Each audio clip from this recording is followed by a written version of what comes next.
Assalamu alaikum wa rahmatullahi ta'ala wa barakatuh. Sunana dai Rabi'a Jibril, sabuwar jaruma a masana'antar Kannywood.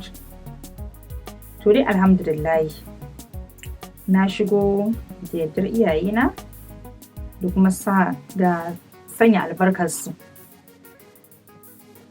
Gaskiya ina ganin sa albarkar iyaye a dukkan al'amura shine babban abin da ya kasance shine a gaba. Idan iyayenka suka sa maka albarka ko me zaka aiwatar da shi a rayuwarka, ko da zaka fuskanci kalubale to abubuwa za su zo maka da sauki. Ai sana'a ce, kuma kowace sana'a bawa yake yi yana da burin da yake fatan ya cika ta wannan bangaren sana'a. Kuma sannan kana girmama sana'a ka ko mun kankantarta. Kuma kowace kalar sana'a bawa zai yi a rayuwa tana cike da kalubale da jarabawa. Amma idan ka bi a sanna ka bi a hankali, ka dage kuma da addu'a, to Allah zai tallafa maka a komai. Allah zai tallafa maka. Kawai abin da na yarda da shi wani abu guda ɗaya ne. Duk abin da Allah ya kaddara za ka yi to za ka yi. Idan Allah ya ce ba za ka yi ba za ka yi ba.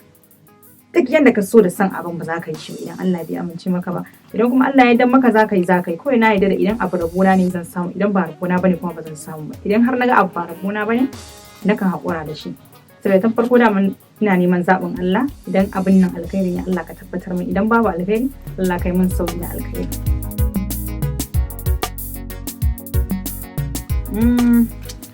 Gaskiya dai na ɗan yi fina-finai daga shigowa ta wannan masana'anta.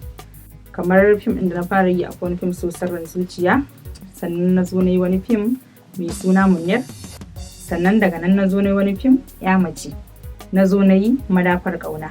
Daga nan na zo na yi wani fim mai suna Sadiq. Sai wani babban fim ina da na yi wato Lulu da Andalu, wanda yana nan zuwa muku ba da jimawa ba insha Allah.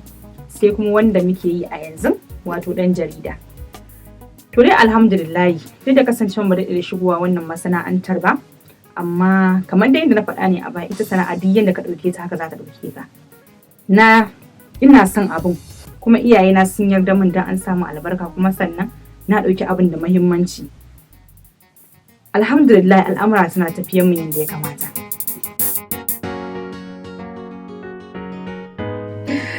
Alhamdulillah ina samun nasarori sosai. Alhamdulillah tabbas ina samun nasarori saboda iyayen gidana waɗanda muke aiki da su duka iyayen gida ne na arziki, saboda ni babu wani aiki da zan yi wanda zan ce wai ban ji daɗin aikin nan ba kuma yanayin biya da sauransu.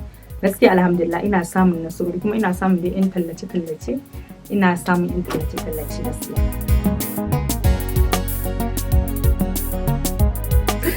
Kamar dai da na faɗa ne a farko, ƙalubale ko tallan fiye wata kake yi. Ko da ke tallan fiye wata ma babban sana'a ne, babba ce sosai, saboda tallan fiye wata mutum zai ɗauki roba ya shiga cikin rana yana sayarwa, ai babbar sana'a ce. To a ce ƙaramin sana'a a gida wanda mutum zai yi a cikin gida, shi kanshi a ce mutum yana kasa kayan miya ko kuma kana sayar daddawa, to ita kanta wannan sana'ar dole akwai kalubale a cikin ta. Saboda ta yi wata ranka je ka siyo ka zuba kuɗin ka kasa, kamar ka shirya daddawa ne ruwan sama ya zo baka sani bai mishi duka, kaga kalubale ne. Kana ganin ka sa kuɗin ka siyo kuma ka ta kasance. To sana'a kowace kalar sana'a ce a faɗin duniyar nan dole akwai kalubale a ciki. Sai mai fatan Allah ubangiji ya datar da mu, kuma da addu'a, kuma da sa kyakkyawan niyya a zuciya.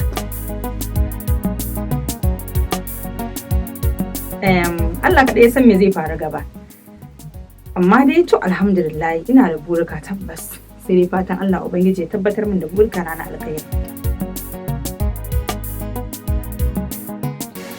Bare kuwa a cikin masana'antar Kannywood duk macen da ka gani ko namijin da ka gani, dukkansu abin alfahari ne, kuma abin ayaba musu ne, abin kuma a jinjina musu ne. Saboda ni kaina yanda nake tunanin abin yana da sauki, to sai na zo tarar da ba haka yake da sauki ba. Saboda yanda ake shan wahalhalun aiki, kaga mutum ya rame, ana shan aiki a shiga rana da sauransu, ana daukan abu wani abun za a su kansu ma'aikatan suna kokari, su kansu jaruman, duk jarumi ko mun kankanta shi yana burge ni. In dai jarumi ne gaskiya yana burge ni.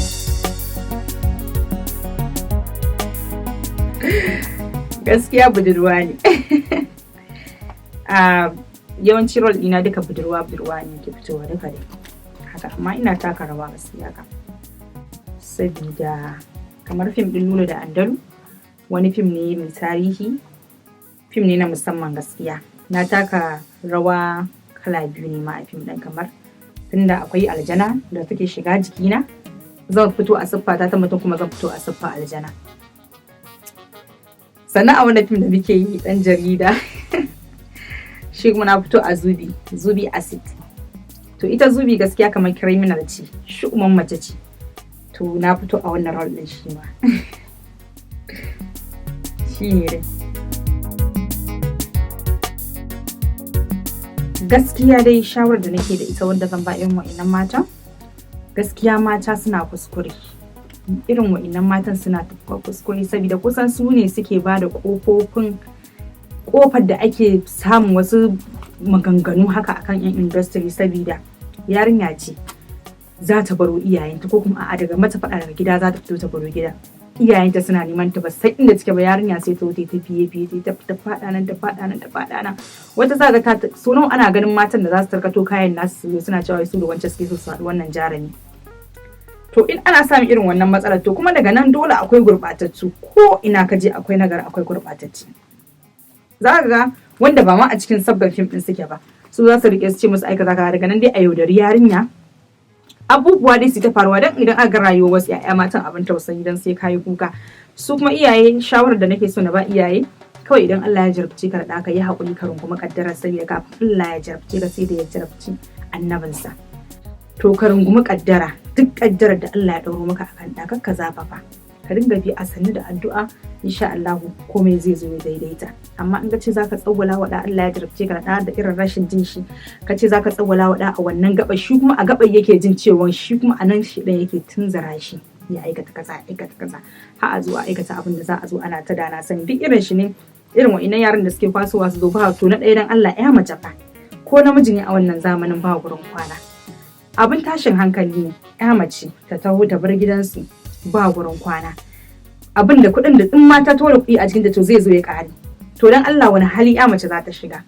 Kawai iyaye ya kamata su dinga fuskantar irin wannan matsala akan ƴaƴansu. Kawai idan Allah ya jarabce ka to kai haƙuri kan makaddara, sai ya zama maka alkhairi.